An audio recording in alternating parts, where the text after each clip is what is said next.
Bon, on y va. Bon, bonjour. C'est la rentrée.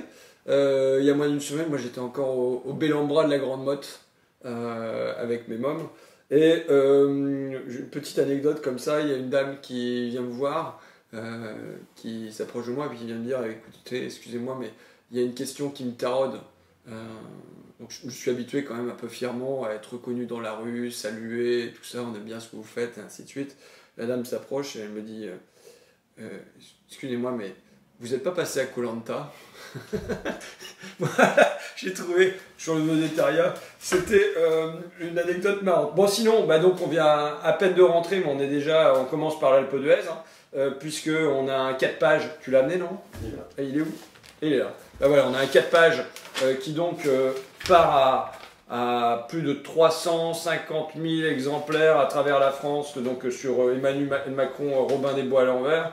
On a des palettes entières qui sont arrivées et qui sont balancées. On a déjà distribué la lettre du député, elle est dans la circonscription. J'étais ce matin en train de le distribuer chez Whirlpool. On a fait du porte-à-porte samedi, une petite manif.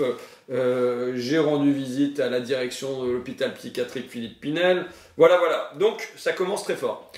Maintenant, le point numéro 1, c'est qu'il y a deux manifs. Il y a le mardi 12 et il y a le samedi 23. Donc moi je vais vous dire le truc, c'est que c'est bien de nous dire que c'est super ce que vous faites, bravo, il y a des clics sur les vidéos, la page Facebook, c'est bon, on a des abonnements à la page Facebook, c'est des likes, des trucs comme ça. Ok, très bien tout ça. Mais à un moment, si vous voulez qu'on continue à faire le boulot, il faut qu'on soit poussé. J'ai toujours dit, c'est pas à l'Assemblée que ça se passe, ça doit se passer dans la rue. Nous, les députés à l'Assemblée nationale, on est un espèce de levain. On montre que le drapeau est toujours haut, qu'on le tient fièrement, qu'on est debout, mais on ne peut pas être debout sans vous. Alors, je vois par exemple, quand je suis allé dimanche à la raiderie de Longo, il y avait des encouragements de partout. Les gens étaient super contents dans l'ensemble de notre boulot. Il faut que ça se traduise par des gens qui viennent marcher avec nous. Donc je le redis, le mardi 12, c'est notamment avec la CGT, Solidaire, la FSU, c'est sur la loi travail. Et le samedi 23, avec la France Insoumise, c'est tous azimuts, je dirais, sur la politique de Macron. C'est pour ça, pour moi, c'est pas contradictoire, ces deux manifestations-là, elles sont complémentaires. Il y en a une qui est bien centrée sur la loi travail, avec le fait qu'on veuille plafonner les indemnités des personnes qui sont licenciées de manière abusive, puisque c'est bien ça, alors qu'on n'a toujours pas l'idée de, par exemple, plafonner les stock options. Donc voilà, ça c'est la manif du 12, c'est clair. La manif du 23, c'est sur l'ensemble de la politique d'Emmanuel Macron, parce qu'il y a un truc qu'on ne peut pas lui reprocher à ce gouvernement, c'est d'être cohérent. Il est cohérent. Il y a une très grande cohérence dans les mesures de Macron, qui est sans surprise. On appauvrit les pauvres, on enrichit les riches. Alors pour les pauvres, ça passe par la baisse des retraites via la CSG, ça passe par les indemnités prud'homales, ça c'est sur la loi travail. Ce qui n'était pas prévu, c'est qu'on a des petits suppléments comme ça. On a la baisse des APL pour les locataires. Et surtout, on va y revenir après, mais on a la suppression des contrats aidés. Et puis à l'inverse, on a, pour côté riche, la fin de l'impôt sur la fortune pour les actionnaires, mais aussi la flat tax, comme on appelle ça. On a aussi la hausse vraisemblable du crédit impôt compétitivité emploi, qui est pourtant un désastre. Bon, ça se traduit, ça on va le traduire statistiquement, cette politique. D'après l'Observatoire français des conjonctures économiques, le 1% des ménages les plus aisés devrait voir s'accroître son pouvoir d'achat de 3,1% grâce à ces mesures. Ça leur fera plus 4 225 euros par foyer pour le 1%. Les 10% les plus riches vont bénéficier de 46% des baisses d'impôts. C'est-à-dire à peu près la moitié des baisses d'impôts va aller pour les 10% les plus riches. C'est ce qui avait été annoncé par Édouard Philippe dans le Financial Times, où il disait qu'il faisait des réductions d'impôts pour les riches. C'est dommage qu'il l'ait annoncé au journal de la City et qu'il ne soit pas venu le dire directement aux Français. Mais voilà, je pense qu'on a une vraie cohérence de ce Robin des Bois à l'envers qui prend aux pauvres pour donner aux riches. Et le 12, c'est l'occasion de protester notamment sur la loi travail. Et le 23, je pense qu'il s'agit d'avoir une contestation plus générale de ce projet. Et je le redis, puisque il faut faire appel à vos sentiments aussi. C'est une manière de nous encourager à continuer que d'être là avec nous dans la rue, de nous dire que voilà, on n'est pas tout seul à se bagarrer face à la masse des députés En Marche à l'Assemblée nationale, mais que vous êtes avec nous, que vous nous encouragez, parce que vous savez, quand vous montez à la tribune et que vous avez affaire à une hostilité ou une indifférence ou tout ça dans l'Assemblée, eh ben, heureusement qu'il y a le souvenir de toutes les personnes qui vous poussent et qui vous demandent d'aller parler en leur nom à l'Assemblée nationale. Donc là, c'est la construction d'un rapport de force. Moi, je ne dis pas que tout va régler cet automne, que Macron va baisser pavillon sur sa loi travail. Je ne vous dis pas qu'on va obtenir des victoires cet automne-là. Je pense que c'est un round. On est dans une guerre des classes, comme disait Warren Buffett, hein, il y a une guerre des classes, c'est un fait, mais c'est la mienne, la classe des riches, qui mène cette guerre et nous sommes en train de la remporter. Ben, dans cette guerre des classes, Emmanuel Macron pousse le bouchon assez loin. Eh ben, il s'agit, là on a un premier round à mener, et il y aura d'autres rounds. Mais voilà, il faut qu'on commence à faire monter un truc, quoi. Donc voilà, ça c'est la première chose. Je compte sur vous, moi, le mardi 12 et le samedi 23 dans la rue. La question que je veux porter là maintenant, c'est celle des contrats aidés. Au début, j'ai été alerté par Maxime, qui est un fossoyeur, en tout cas qui travaille au cimetière d'Abbeville, qui m'a envoyé un SMS en me disant, d'après la belle-sœur d'un élu, il paraît que les contrats aidés va se terminer, le mien se finit en décembre, qu'est-ce que je deviens? Et je lui ai répondu par SMS, ça m'étonnerait qu'il fasse ça, j'en ai pas entendu parler. C'est marrant parce que, vous voyez, la pertinence, la lucidité de l'élu que je suis. On a beau être politiquement éclairé, avoir lu des bouquins et puis tout ça, on n'est pas toujours prêt à penser que la violence sociale va intervenir de cette manière-là. À savoir que pendant l'été, en catimini, ils ont gelé les contrats aidés. Ça veut dire qu'il y a des centaines de milliers de personnes qui vont se retrouver ils ne savent pas quoi eux-mêmes. Donc voilà, ça, je n'étais pas préparé, donc j'ai répondu, bah, c'est pas possible, ou ça m'étonnerait. Et puis ensuite, on allait voir le gars de Pôle emploi qui me dit, bah oui, bah, ça fait déjà 3 semaines que c'est comme ça. Je dis, mais c'est une vraie saignée. Il répond, bah oui, c'est une saignée, c'est déjà une saignée, quoi. Donc, ensuite, j'ai été alerté quand je suis allé passer ma journée en maison de retraite. Là, samedi à Saint-Ouen, puisqu'il y a un sympathisant d'Abbeville qui a commencé à faire tourner sa pétition sur les associations. Nous, on en a fait une autre qu'on a fait remplir, signer devant dans les supermarchés de Flixecourt, de Bertaucourt, les Dames et ainsi de suite. Il y a 2 personnes qui sont venues témoigner, notamment. Il y en a une qui travaille dans une association qui s'appelle Prélude à Abbeville. Et donc, qui se trouve dans un quartier populaire, qui fait de l'aide aux devoirs le soir, où il y a 4 contrats sur 5, me semble-t-il, qui sont des contrats aidés. Et là, cette dame-là, le 14 septembre, elle ne sait pas ce qu'elle devient, et vraisemblablement, elle ne devient rien, alors qu'elle a subi un grave accident de la circulation, elle est reconnue travailleuse handicapée, elle a déjà passé son BAFA grâce à la structure, elle comptait passer un BAFD grâce à ça, et là, paf, elle pense qu'elle ne pourra pas suivre cette formation. L'autre personne qui a témoigné, c'est une personne de 58 ans qui a passé 38 ans dans une entreprise dont elle s'est fait licencier.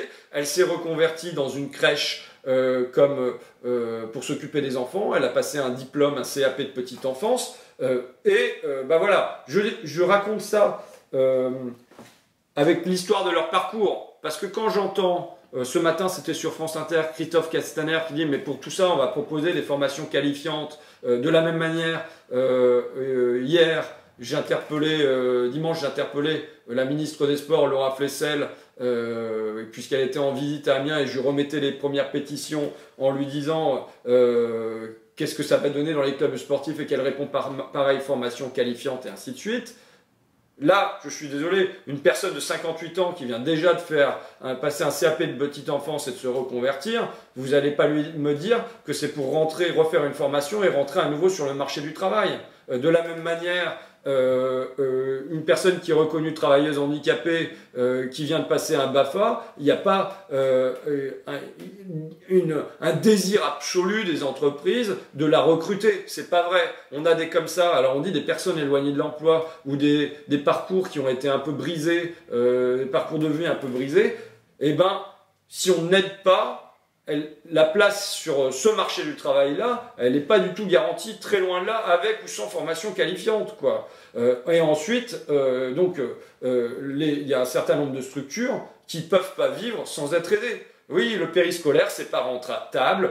Prélude, qui fait dans un quartier populaire, c'est pas rentable. Les crèches qui s'occupent des gens en quartier populaire, c'est pas rentable. Je veux dire, les maisons de retraite publiques, c'est pas rentable. Si tous ces secteurs-là ne sont pas aidés, ils sont pas rentables. Donc, je pense que moi, je suis favorable au contrat aidé, qui aide des gens et qui aide des structures. Maintenant, là où il y a une nuance à faire, c'est que ces contrats aidés sont aussi des contrats précaires. Par exemple, à l'EHPAD de Saint-Riquier, je rencontrais une personne qui me disait, voilà, j'ai passé 2 ans à la maison de retraite d'Aville, tout le monde était content de moi, mais j'ai quand même été, même pas viré, il n'y a même pas besoin de virer, hein, mon contrat n'est pas renouvelé.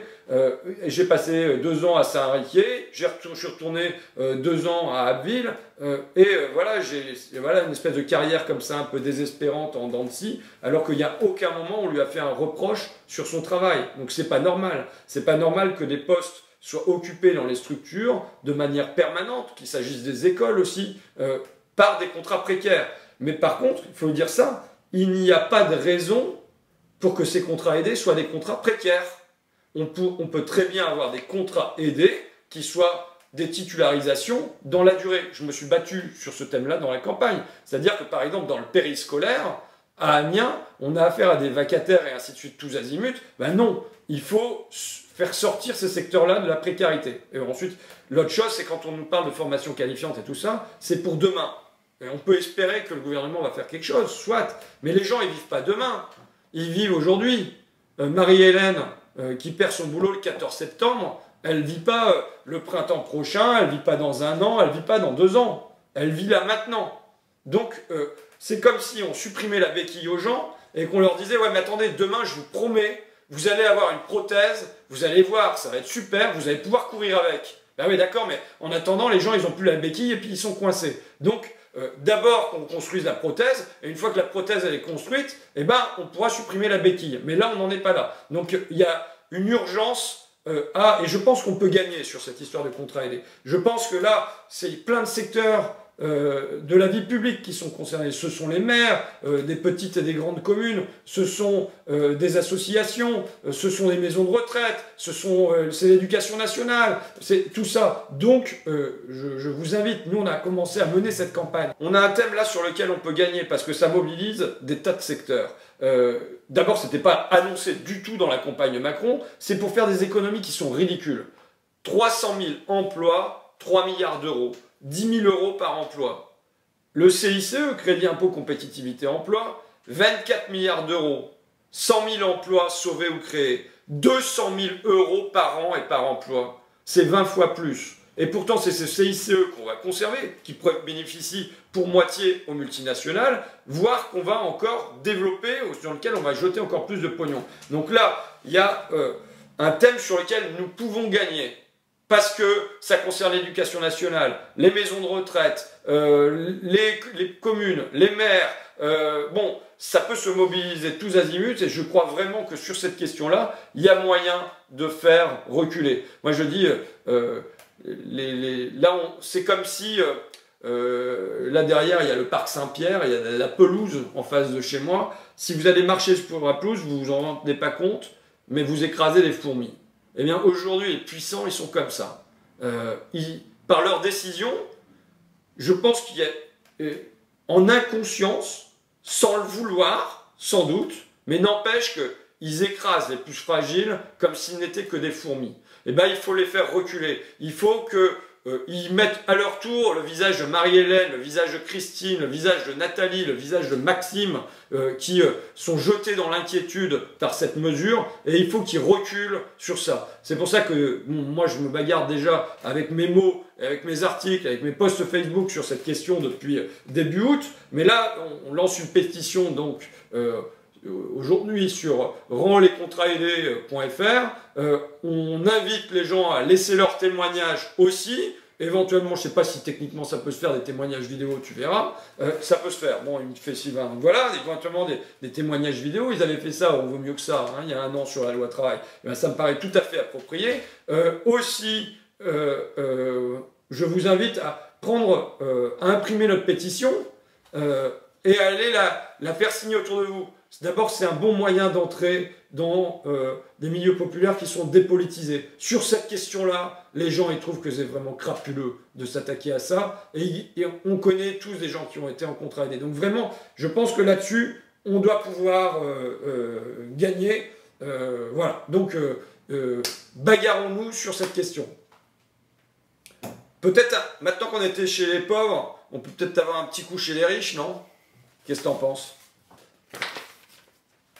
Mon magazine. Donc c'est quand même, voilà, c'est pas normalement l'anticapitalisme incarné, Challenge. Hein. C'est le journal d'où est issu notre camarade Bruno Roger Petit. Pour faire une petite parenthèse comme ça, Bruno Roger Petit me déteste depuis que je l'ai allumé sur un plateau de télé. C'était assez politique, non? C'est polémique ou c'est politique. Bon, c'est ma pire émission. Je me suis énervé et tout ça, c'était pas brillant. Et donc voilà, je lui ai dit que s'il était pakistanais, je sais plus trop quoi. Enfin bon, depuis ce temps-là, je suis l'incarnation du bolchevisme dangereux et ainsi de suite. Il est marrant quand il écrit sur moi, j'adore ça. Et je suis devenu une forme d'obsession pour lui. Bon, je crois qu'il était pas mal allumé, il était plus réseaux sociaux que moi, il était pas mal allumé sur Facebook, Twitter et tout ça parce qu'il devenait porte-parole de l'Elysée, non donc cet éditorialiste de Challenge. Écoutez, moi, je vais vous dire la vérité, je trouve que c'est très bien qu'il soit porte-parole de l'Elysée. Je trouve même que c'est beaucoup mieux que ça clarifie les rôles. Je pense qu'il était déjà porte-parole de l'Elysée quand il était à Challenge. Donc je préfère qu'il le soit officiellement et qu'il le soit entre les murs. Voilà, donc vraiment, je trouve qu'il est à sa place et j'ai aucune critique à émettre là-dessus. J'ai pas envie d'utiliser des mots injurieux à son égard. Je pense qu'il est aujourd'hui à sa place. Voilà. Alors, j'en étais à Challenge. Les fortunes de France, le classement. On a un papier qui est formidable, et je le dis sans ironie, donc qui est signé de Gaël Mac et Éric Tréguier. Je les cite parce que je considère qu'ils font un très bon travail, en l'occurrence, de journalistes. Qu'est-ce qu'on apprend dans ce papier qui s'intitule « De la fortune et des inégalités ». Je vous assure, vous lisez ça, vous avez l'impression d'être dans un journal marxiste. Le constat saute aux yeux. Le patrimoine des ultra-riches en France a considérablement progressé depuis 2 décennies. La valeur des 500 fortunes a été multipliée par 7. Des chiffres qui témoignent du formidable essor des entreprises au bénéfice de leurs actionnaires. Et là, je pense qu'on a la statistique qui tue. Les 500, qui ne comptaient que pour l'équivalent de 6% du PIB en 1996, pèsent aujourd'hui 25%. Il y a un quart. Les 500 plus grosses fortunes de France possèdent aujourd'hui l'équivalent d'un quart du PIB, du produit intérieur brut, de tout ce qui est produit en France. Je veux dire, ça a été multiplié par 4 en 20 ans. Là, c'est un phénomène macroéconomique qui est tout à fait bouleversant. Le papier, puisque je le trouve vraiment très bien. Bon, il y a Bernard Arnault, là, où on nous dit qu'il est l'incarnation de ça. Lui, sa fortune a été multipliée par 17. Mais cette prospérité de l'élite des fortunes contraste avec le reste... Je répète. Cette prospérité de l'élite des fortunes contraste avec le sort du reste de la population. Le patrimoine médian des Français, lui, a stagné depuis 1996 sous les 160 000 €. Donc là, voilà, un papier tout à fait remarquable qui est paru dans les Échos. Alors après, il l'habille de trucs sur, bon, est-ce qu'il faut vraiment redistribuer, il vaut mieux produire, ainsi de suite, parce qu'ils sont un peu mal à l'aise avec ça. Ils font des éditoriaux qui disent, bon, bah, en fait, peut-être que les choses sont plus complexes, mais papier et constat, vraiment très très intéressant, et je dirais que ça rejoint un autre papier qui est paru, une note de Natixis, hein, qui disait qu'en gros, qui disait, bon, en gros, si jamais les Français se révoltent, les salariés français se révoltent, ça serait mauvais pour l'économie. Bon, bah ça, on s'en doute un peu que c'est mauvais pour le capitalisme si jamais les salariés se révoltent. Ok, mais ce que venait dire en vérité ce papier, il ne se faisait pas prophétique, il ne disait pas les Français vont se révolter, mais il disait toutes les raisons sont là pour que, compte tenu des inégalités, compte tenu de la part des dividendes dans la valeur ajoutée, toutes les raisons sont là pour que les Français se révoltent. Alors là,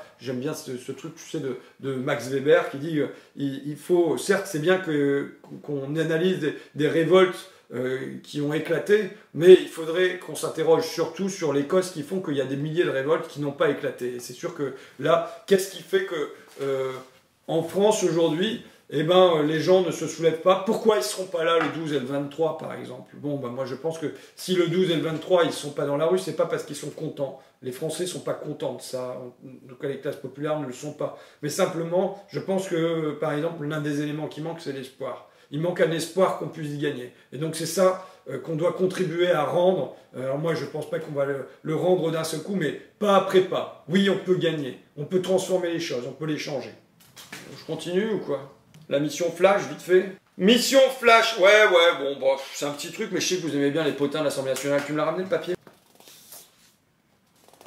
Ah ouais. Bon, écoutez, c'est pas l'essentiel, mais je sais que vous aimez bien un peu que je vous explique comment ça se passe à l'Assemblée nationale, les potins et tout ça. Donc, si vous vous souvenez, je me suis rendu à Foucherance, dans le Jura, à la maison de retraite des Opalines, au moment où il y avait une grève qui durait depuis plus de 100 jours, suite à un papier paru dans Le Monde de Florence Aubenas. Bon, et à la mi-août, moi, j'avais pas grand-chose à glandouiller, donc qu'est-ce que je fais? J'écris le prochain fakir, et sur Google, comme ça, pour voir, je crois que je tape grève plus Foucherance, et là, je tombe sur une information, sur macommune.info, c'est marqué « L'Assemblée lance une mission sur les EHPAD après la grève aux Opalines ». Bah, ça m'intéressait quand même. Et je vais vous dire, mon premier mouvement, comme moi je suis constructif, c'est une satisfaction. On doit être les mouches du coche, on est là pour réveiller. Là, dans les députés En Marche, il n'y avait pas un seul qui s'était rendu, même ceux du coin, qui s'étaient rendus au conflit les Opalines. Tant mieux si on les a réveillés, tant mieux si les EHPAD sortaient de cette zone d'ombre, si on allait à s'intéresser sur comment se passait le fonctionnement à l'intérieur et leur financement. C'est pour ça aussi que je m'étais rendu, moi, pendant l'été, dans 2 maisons de retraite de ma circonscription. Et donc, aussitôt, c'était Madame Ibora, la rapporteure de cette mission. J'ai, dès ce 15 août, adressé un mail à Madame Ibora en disant que je considérais que c'était une excellente nouvelle, cette mission, et que je souhaiterais y être associé, même si j'appartiens pas à la commission des affaires sociales. D'abord parce que je me suis rendu aux Opalines, ensuite parce que j'en ai visité dans ma circo, et je lui demandais de m'associer à son initiative, et aussi je souhaitais savoir comment je pouvais faire des auditions. J'avais des noms à suggérer. Bon, jusqu'à aujourd'hui, ce mail qui date du 15 août n'a reçu aucune réponse. 3 jours plus tard, j'ai demandé à mon assistante, à Brigitte, qui elle-même d'ailleurs était aide-soignante dans un EHPAD, d'envoyer un mail à Madame Ibora, de la relancer pour dire que je souhaitais que soit entendu, notamment François Flouchet, qui est un directeur d'hôpital et d'EHPAD à La Marche dans les Vosges, et qui est en but à l'agence régionale de santé, qui a même menacé, je crois, de faire une grève de la faim, je ne sais plus s'il l'a fait ou non, mais enfin bon. Et donc voilà, je souhaitais qu'il soit entendu. Mon deuxième courriel qui date donc du 18 août, qui n'a pas davantage reçu de réponse. Bon, 5 jours plus tard, le 23 août, on a tenté de joindre l'assistante de Madame Ibora, pour que cette fois soit entendue une directrice d'EHPAD de ma circonscription et le délégué CGT de Corian. On avait comme ça des envies de profiter qu'il y ait une mission parlementaire sur le sujet. Mais à nouveau, ces courriels, tout comme les appels téléphoniques, sont tombés dans un grand vide. Le 30 août, enfin, donc la semaine dernière, si je ne me trompe, on a joint Madame Ibora, qui manifestement était encore en vacances, on lui a dit, elle a dit ah oui j'ai vu les mails, mais enfin on n'a reçu aucune réponse.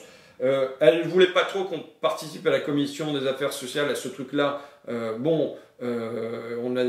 que bon, par exemple, il y a Adrien qui pouvait pas y aller, ainsi de suite. Donc bon, et on l'a proposé des auditions. Elle a dit non, c'est clos. Donc c'est-à-dire que on nous répond pas, et au moment où on veut proposer qu'il y ait des gens qui soient entendus, on nous répond déjà que c'est fini, on peut plus rien proposer. On lui a demandé quand est-ce que ça se déroulait. Elle nous dit la semaine prochaine. Donc cette semaine. Je pense que tout comme plein de députés, on a déjà bouclé des tas de rendez-vous et tout ça, on ne peut pas tout bouleverser d'une semaine à l'autre. Donc ça nous interdit en fait de participer à cette mission flash, et on apprend que le rapport, donc la mission se déroule jusqu'au vendredi 9, ça va être ça, et que le rapport sera rendu le 13 septembre, 4 jours plus tard. Je veux dire, un premier rapport. Je veux dire, on est dans une espèce d'urgence qui sont délirantes, où les candidatures pour les auditions sont closes avant d'être ouvertes. À peine on appelle que tout se déroule la semaine prochaine. Le rapport est rendu 5 jours après. Enfin,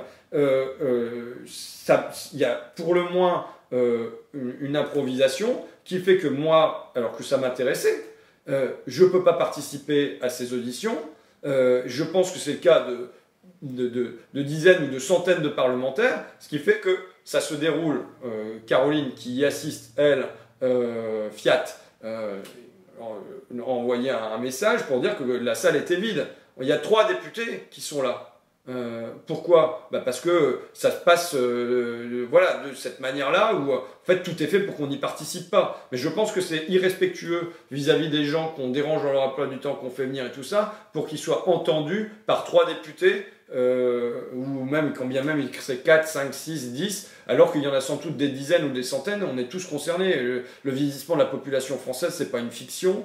On a tous des EHPAD dans nos circonscriptions. On peut tous s'interroger sur comment on va faire pour financer tout ça, vers quel projet de société on va, est-ce que ça existe la silver economy, quels sont les emplois qu'on crée autour, est-ce que ce sont des emplois précaires ou pas. Ça pose des tas de questions. Eh ben, il se trouve que alors, est-ce qu'il s'agit d'un loupé? Pourquoi ils ont fait ça dans l'urgence? Parce que on avait marqué des points en allant à Foucherance, en étant les gens qui interpellaient sur ce dossier. Donc il fallait qu'ils fassent un coup de com' rapide. Et ça a été la création d'une mission flash dans l'urgence avec un espèce de grand n'importe quoi. Donc voilà. Mais je le regrette parce que quand bien même ça serait la récupération que de créer ça, ça serait fait correctement, ça permettrait peut-être d'avancer, d'y voir plus clair, et ainsi de suite. Et là, je crains que ça soit pas le cas. Bon, j'avais d'autres trucs à la con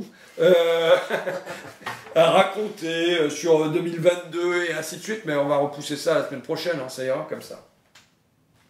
Salut tout le monde, AD, comme on dit en Picard. Ciao.